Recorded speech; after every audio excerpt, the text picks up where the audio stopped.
Друзья, всем привет! Уже в 2025 году президент Украины Владимир Зеленский дал интервью украинским журналистам, по-моему, на марафоне. И там он четко рассказал свои тезисы, как украинское государство планирует возвращать украинских граждан, которые выехали и находятся в настоящее время за границей. Поэтому в этом ролике мы посмотрим, что он сказал, и разберем это интервью. Перед тем, как перейти к основной теме, хочу, друзья, поблагодарить тех из вас, которые поддержали мой канал и оформили спонсорство.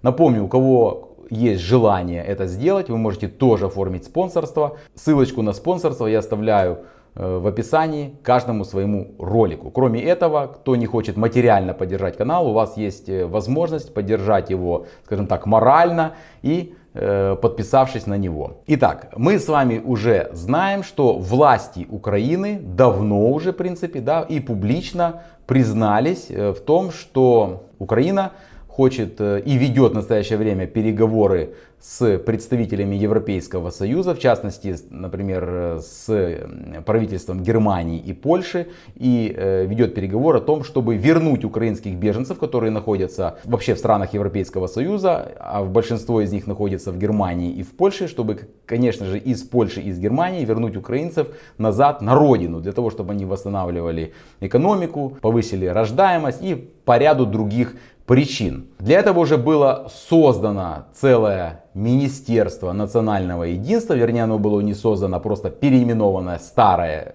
Министерство реинтеграции в новое, но оно называется уже Министерство национального единства, и главной задачей этого министерства является как раз таки возвращение, разработка разных там программ по возвращению украинских граждан, которые находятся за границей, находятся в статусе беженцев в странах Европы, да, назад в Украину. И, конечно же, в первую очередь интересует возврат украинских мужчин мобилизационного возраста. Почему? Потому что все мы с вами понимаем, уже многие военные эксперты украинские говорят о том, что не хватает мобилизационного ресурса и надо свежие силы, чтобы там ротацию сделать и так далее, те, кто воюет. И вот президент Владимир Зеленский в 2025 году дал интервью в программе украинскому каналу.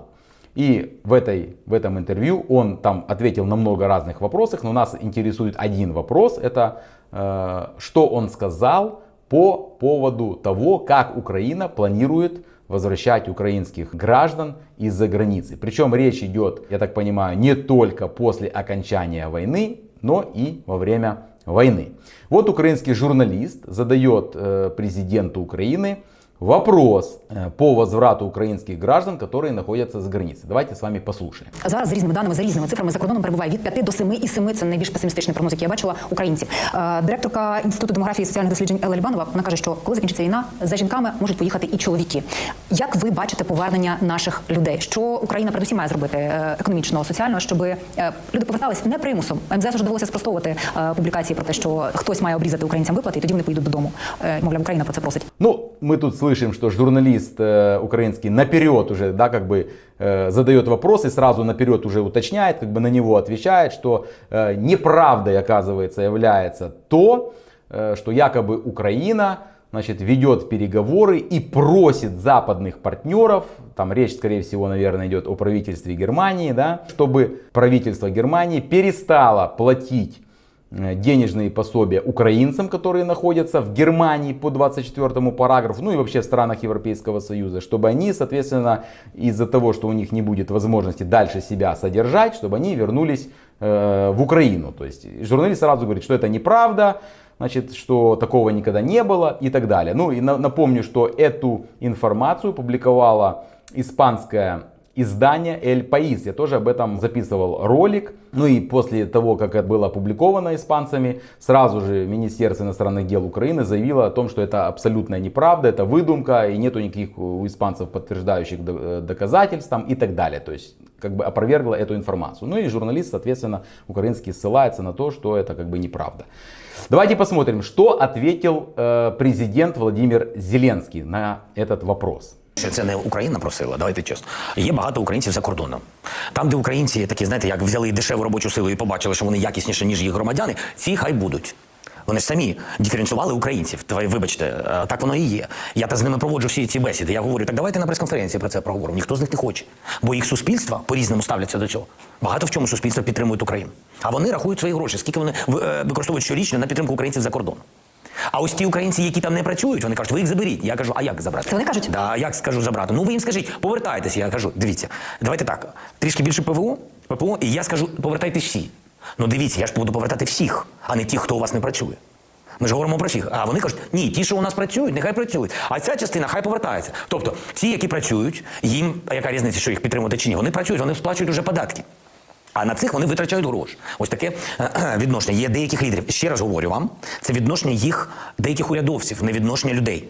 Чому вони і публічно про це не говорять? Тому що знають, що люди можуть відреагувати в їх суспільстві, як це не допомагати Україні. Як це так можна? У них війна, ми їх підтримуємо, Україну. Цього бояться. Ну, у меня такое, друзья, складывается ощущение, да, что украинцы боятся возвращаться в настоящее время в Украину по причине того, что там летают ракеты. Вот, да? А то, что там, скажем так, конституция на паузе, так это типа как бы проблем нет, украинцы все равно вернутся, да, несмотря даже на это. И то, как там проводится мобилизация в демократический способ, да, и с соблюдением прав человека, так это тоже ничего как бы нет, украинцы этого абсолютно не боятся, и они готовы возвращаться вот в такое государство, в котором вот так вот, да, проводится мобилизация и где Конституция на паузе. Ну, я хочу отметить, как он это сказал. Он сказал, я буду всех возвращать. То есть, как будто бы, знаете, ну, люди не свободны, те, которые находятся в странах Европы. Ну, как это, я буду возвращать всех? Ну, это что получается? Как-то заставит их или, я не знаю, как под принуждением. Я буду, так еще уверенно, я буду заставлять всех. Ну, наверное, он просто оговорился, имел в виду совсем другое. Что он скорее всего, имел в виду, я так думаю, что он обратится ко всем, ну, и попросит, чтобы они добровольно вернулись. Я думаю, так. Как Владимир Зеленский видит возврат украинских граждан на родину из Европы? Смотрим. Я не знаю про цю статистику, про те, що ви сказали, за жінками поїдуть. Напевно, Це і соціологія, і психологія. у нас є речі, я вважаю, які точно спрацюють. Передусім, велика кількість людей хоче повернутися.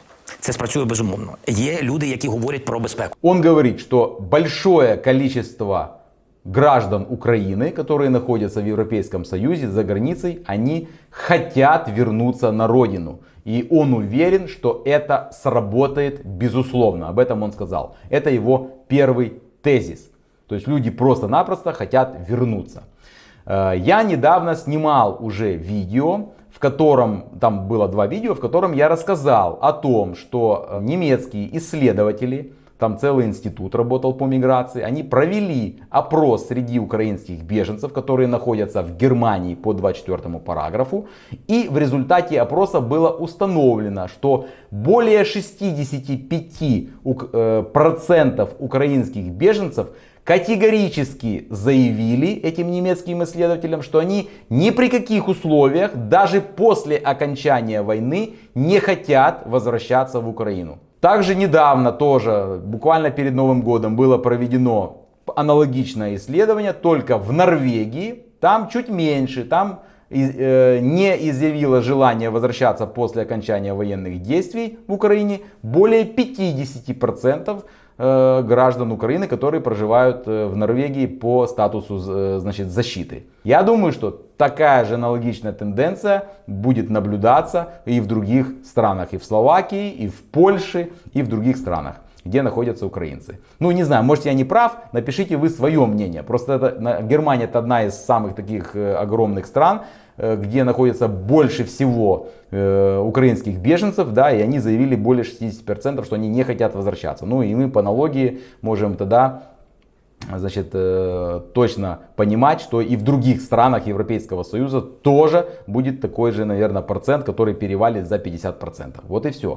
Закінчиться та чи інша стадія цієї війни, повністю війна, або гаряча стадія війни, або ракети не будуть літати. Я впевнений, що велика частина людей почне повертатись. Ну, тут я с ним полностью согласен. Но сколько вернется, мы не знаем. Скорее всего, я так думаю, вернутся те, кто не смог адаптироваться, кто не смог интегрироваться в той стране, где они получили временную защиту во время войны. То есть, грубо говоря, от безвыходной ситуации люди вынуждены будут возвращаться. Скорее всего, это будут пенсионеры, инвалиды там, и так далее. Те, кто нашел работу, я думаю, что возвращаться не будут. Может, я не прав, напишите, пожалуйста, тоже своє мнение.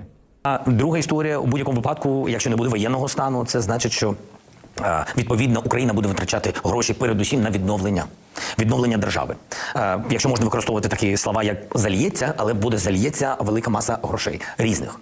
З бізнесу, російські заморожені активи, наш бюджет, сектор безпеки і оборони 1 трильйон 400 мільярдів. Це просто великі гроші. І, безумовно, відсоток від цих грошей піде на відновлення. Дуже швидко. Надо смотреть, друзья, чтобы, наверное, Украина не утонула в деньгах, да, которые будут потом после войны в нее вложены. Только как это залитие, да, как он сказал, отразится на простых людях. Я напомню вам, граждане Украины, наверное, об этом знают, но кто не знает, напомню, что в украинском законодательстве, в земельном законодательстве, в земельном кодексе есть норма, она старая норма, давно-давно была при Зеленском принята еще, что каждый гражданин Украины имеет право получить бесплатно от государства земельный участок. Пусть и небольшой, пусть не важно, где он находится, но право такое у гражданина есть. А теперь у меня вопрос к гражданам Украины, которые жили, да, еще до войны в Украине. Вы много получили бесплатных участков от государства украинского согласно вот этой нормы земельного кодекса? Я сейчас ее приводить не буду, но она 100% есть. Вот напишите свое мнение, кто получил от вас бесплатно абсолютно земельный участок. Вот то же самое будет и с залитием деньгами Украины от иностранных инвесторов. Эти деньги, да, Украина получит, но не обычные граждане. За роботою приїдуть люди. Ну і окремі програми, яких, я не хочу зараз йти в деталі, яких дійсно вони є, вони напрацьовані, для них потрібен мирний час. Ну, мені здається, що в цілому відбудова України, такі великі проекти, вони будуть хотіти, бо будуть триматися на великій кількості робочих місць. Бажано, щоб це були українці, я думаю, передусім це будуть українці. И, конечно же, он хочет, чтобы эти все рабочие места, значит, были заняты гражданами Украины. Ну, соответственно, рассчитывает на то, что граждане Украины вернутся из-за границы и будут работать на этих вновь созданных рабочих местах. Но опять же, друзья, все будет зависеть от заработной платы.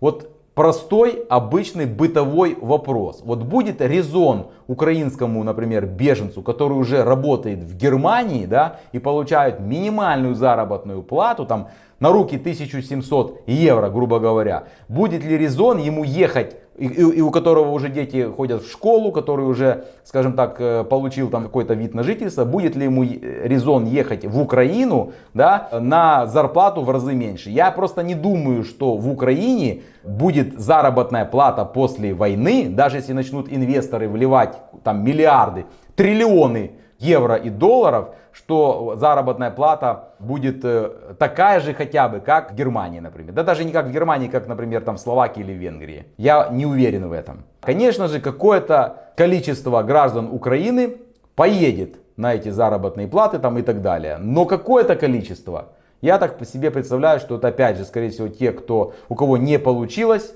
адаптироваться, ни у кого не получилось интегрироваться в общество, да, и они вынуждены будут просто уехать. Но самое главное, я хочу подчеркнуть то, что президент Владимир Зеленский не сказал, что речь идет о принудительном возврате из-за границы граждан Украины. То есть речь идет, скажем так, о добровольном возврате. То есть будут предложены украинским государством, украинским правительством какие-то вакансии, какие-то программы по возврату, чем будет заниматься это новое, скорее всего, министерство. Ну и человек, если захочет вернуться, то тогда он вернется. Если он не захочет, соответственно, это его право, он тогда не вернется. Вполне, в принципе, демократический план возврата украинцев, как озвучил президент Владимир Зеленский. Но как оно на самом деле будет, мы не знаем, да?